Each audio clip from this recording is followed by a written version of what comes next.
auteure présente au Salon du Livre de Lyon qui cette année aura lieu en ligne. Et j'accueille aujourd'hui deux auteurs qui sont regroupés également sous la bannière Flamme Poétique, donc poésie, développement personnel, nouvelles. Donc bonjour Catherine Berthellier. Bonjour Sandrine.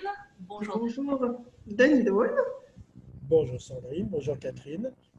Nous allons parler aujourd'hui de résilience et de créativité. Mais tout d'abord, je vais vous demander de vous présenter et on va commencer par Catherine. Bonjour tout le monde. Donc, je suis Catherine Berthellier, auteure indépendante depuis 2018. Je suis mariée, j'ai deux grands garçons. Et professionnellement, je travaille actuellement auprès de personnes âgées dans un EHPAD. Je suis aide médico-psychologique. Après avoir été auparavant employée de banque et aussi institutrice quelques années. Voilà.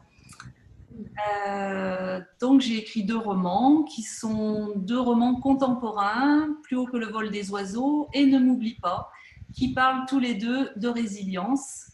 Je vous expliquerai ça dans un petit moment. Denis. Pardon. Donc Denis Dole, je suis lyonnais, je suis né deux fois.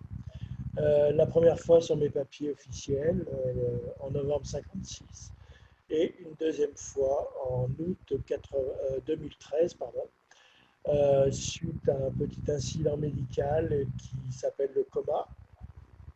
Donc la résilience fait partie de mon dernier livre que j'ai écrit, qui est une fiction poétique, puisque je suis à la base dans la poésie et dans l'écriture de la poésie sur 4 recueils déjà produits. Voilà, on verra après pour plus tard. Oui, très bien, merci.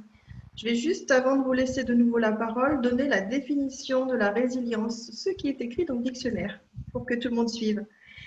Donc, résilience, c'est un phénomène psychologique qui consiste pour un individu affecté par un traumatisme à prendre acte de l'événement traumatique de manière à ne pas ou ne plus vivre dans le malheur et à se reconstruire d'une façon socialement acceptable.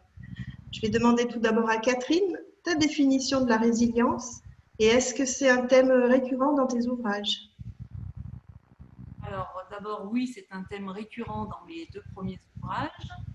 Et la résilience, pour moi, a une résonance particulière puisque j'ai moi-même vécu une résilience après un cancer en 2013, date à laquelle je rejoins Denis.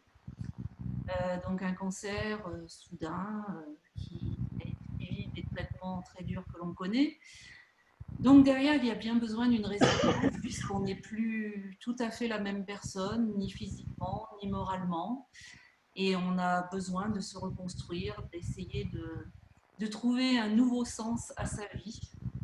Et pour ça, il y a besoin d'être bien entouré déjà, et puis de trouver peut-être des passions, effectivement, qui permettent d'exprimer tout ça. Donc pour moi, l'écriture a été vraiment une thérapeutique. L'écriture, je l'avais déjà connue et je l'avais déjà exercée lorsque j'étais très jeune, et puis j'avais fait une pause pour élever mes enfants.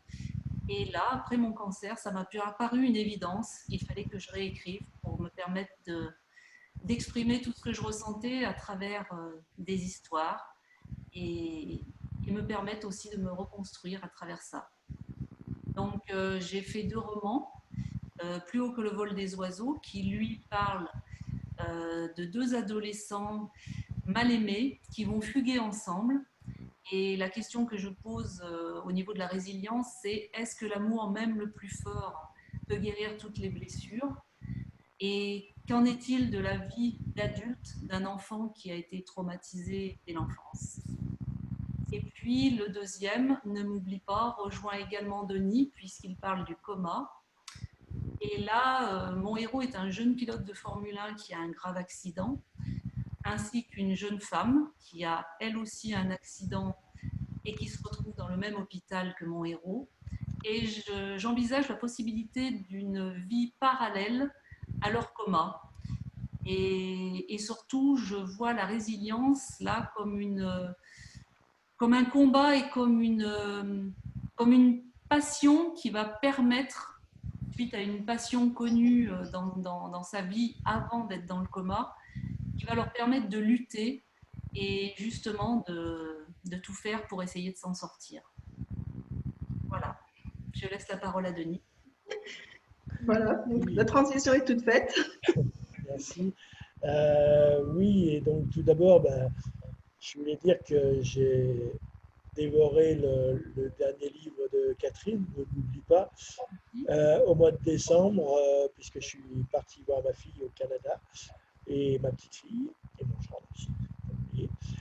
Et donc ce livre a fait partie de ma valise et je l'ai lu d'une traite, puisque voilà, j'étais arrivé là-bas que j'avais fini de le lire et vraiment je me suis retrouvé dans ce que Catherine avait écrit.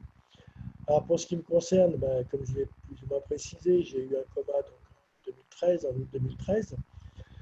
J'avais commencé à écrire aussi comme tout petit, comme on écrit sur les thèmes d'adolescence. Mon amour, je t'aime, avec toi je vais faire ma vie et je vous en passe. Puis après, il y a eu l'armée, où on n'écrit pas forcément pendant l'armée, le mariage, j'ai écrit pour mes enfants, donc j'ai 3 filles, et puis après, la vie a fait qu'on met sa passion de l'écriture un petit peu sous le tapis parce que voilà, les aléas de la vie font qu'il faut avancer. Et puis, il a fallu cet incident médical pour que je me remette à 100% sur l'écriture. Donc de la poésie tout d'abord, et principalement, et sauf que pour le dernier, qui s'appelle Renaissance, donc j'ai écrit une fiction poétique sur mon histoire, à savoir les phases de transition qu'il peut y avoir entre la période d'avant et la période d'après, et comment on peut magnifier cette période difficile, bien sûr, c'est un peu comme le confinement actuellement, mais on peut le magnifier en croyant qu'on va être meilleur et on est meilleur, en croyant qu'on va aller de l'avant et on va de l'avant, en croyant qu'on va rencontrer l'amour et on rencontre l'amour. Enfin, il y a beaucoup de choses qui se dessinent et qui arrivent par le fait de cette résilience en question. Moi, j'ai beaucoup travaillé aussi avec des chamans pour expurger tout ça. Et puis, voilà, ça permet d'avancer dans mon projet de vie. Et j'ai plutôt l'habitude de dire qu'on continue notre vie plutôt qu'on la recommence. Je pense que Catherine doit être d'accord. On continue et on essaye de continuer sur le mieux possible. Très bien. C'est des beaux messages d'espoir, vos 2 ouvrages. Merci de ce témoignage. Nous allons aborder un deuxième sujet, peut-être un peu plus léger, mais de toute façon, ça fait partie du processus. La résilience. En ce moment, nous vivons quelque chose de particulier, cette période un peu nouvelle et qui n'est pas encore définie complètement. Qu'est-ce que vous avez pu vivre pendant cette période au niveau de votre créativité? Est-ce qu'elle a été développée ou est-ce qu'elle a été stoppée? Je vais demander d'abord à Catherine si tu veux bien exprimer. Oui, alors effectivement, moi au départ, elle m'a plutôt stoppée, cette pandémie. Effectivement, je me suis retrouvée devant mon clavier et là, il y avait quand même la peur, la découverte de ce virus, le souci pour nos proches, pour nous-mêmes, et que va devenir la vie d'après. Donc j'étais bloquée devant ce clavier et puis, en fait, après, le phénomène s'est inversé. Ça a été un petit peu comme après mon cancer. Ça a été ma thérapie aussi. Et là, j'écris un 3e livre et j'ai commencé à me débloquer. Et après, c'est parti tout seul. Et la créativité est revenue et depuis, j'écris. Les chapitres s'enchaînent, donc ça se passe bien et surtout, ça vide aussi la tête et ça permet d'avancer malgré ce gros problème actuel. Merci. Oui, bah, moi, ça ne m'a pas trop perturbé ce confinement. Dans l'écriture, j'ai commencé effectivement du départ à écrire sur ce qui nous arrivait, hein, à essayer de voir un peu plus loin que tout ce qu'on pouvait dire et penser. C'est de voir la lumière qu'on peut avoir après cet événement. Euh, c'est pas facile pour tout le monde. C'est l'avantage, c'est que tout le monde le ressent en même temps. Alors, il y aura ceux qui ne changeront jamais, et puis il y aura ceux qui se sont découverts vraiment pendant ce confinement, qui ont donc ont changé ou vont changer. Ils ne le savent peut-être pas encore. Et puis ceux qui ont eu la confirmation qu'un changement d'attitude, un changement de pensée, la pensée positive, fait partie des choses aussi importantes. Euh, et je pense que c'est quelque chose ce confinement, ce Covid, oui, effectivement, on peut en avoir très, très peur, mais il n'y a pas. Moi, j'ai plus peur de la mort, puisque je l'ai côtoyé relativement de très près. Donc, ça ne me fait pas peur. Je me dis qu'il suffit de se protéger, qu'on trouvera un jour ou l'autre une manière de soigner cette chose-là. Et surtout, le message, c'est que dans la vie, prenons ce qui arrive avec la bonté d'âme qui peut nous habiter. Voilà. Avec philosophie. Oui, c'est une façon de voir, hein.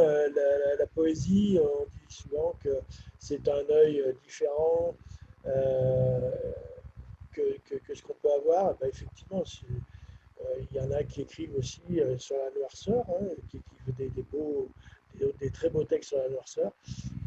Moi, c'est plutôt voilà, le rayon de soleil qui est derrière, je ne sais pas si on le voit, voilà, et le soleil qui se lève, voilà, c'est quand même plus joli que la noirceur.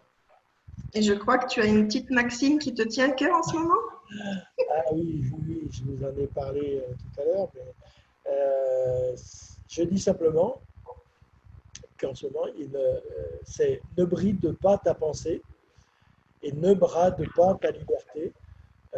Ça veut dire que, voilà, ça veut tout dire, hein, c'est moi j'ai écrit ça dans un texte et je pense que c'est aujourd'hui ma raison de penser, ma façon de penser. Très belle façon de penser. Merci. Mais le fait de ne pas brider la liberté va me permettre aussi peut-être d'écrire un roman. Mais là, j'aurais besoin des talents de Catherine parce que là, je suis encore pas, je suis très néophyte là-dedans. Avant de se séparer, Là-dessus. est-ce que Catherine, tu as un petit mot pour la fin? Eh bien, simplement, je dirais que je ne serai malheureusement pas présente en direct le 30 mai pour le Salon des Indés en ligne, puisque eh bien, professionnellement, je suis retenue sur mon lieu de travail. Je serai là avec le cœur et puis j'invite les lecteurs à retrouver mes 2 ouvrages sur la librairie en ligne des indépendants. Voilà. Tu peux nous citer les noms de tes ouvrages pour terminer, puis Denis Oui. aussi.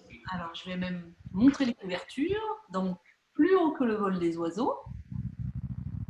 Et Ne m'oublie pas, alors, il existe sur la librairie sous cette couverture, mais il vient de changer sa couverture. Ah bah alors.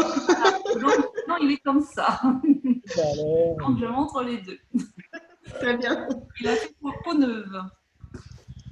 Alors moi, j'ai rien préparé du tout. La preuve. Alors, On va pas ressortir avec l'image. ça ressort pas, mais je vais vous les lire. Je vais vous dire les titres. Donc, au niveau des recueils, le vrai premier s'appelait Souffrir pour quelques vers, VERS. Le deuxième, qui est encore en vente, qui s'appelle Ressourcer d'amour. Donc, on y est en plein dedans. Le troisième s'appelle Entendre les cris. Les cris, c'est l'écriture, en fait, ce qu'on peut transmettre derrière les mots.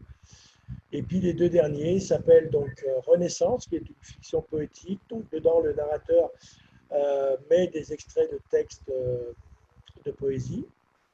Et à côté, parallèlement, et de manière conjointe, on peut acheter aussi le recueil avec l'intégralité des textes.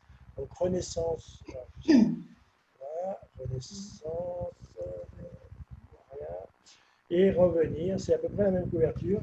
Il y en a une qui est bleue, il y en a une qui est noire. Revenir, il y a tous les textes dedans.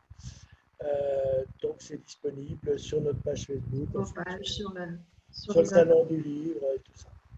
Très bien, merci. Merci d'avoir échangé avec nous votre vision de la vie, ces beaux témoignages. Et merci à toi, surtout. Merci. Nous allons nous retrouver sur les interviews, donc tout ce qui est enregistré sur le site du Salon du Livre de Lyon, en ligne. Et puis, bienvenue à tous sur les directs où nous pourrons répondre à vos questions. Merci, au revoir. Au revoir, à très bientôt. Au revoir.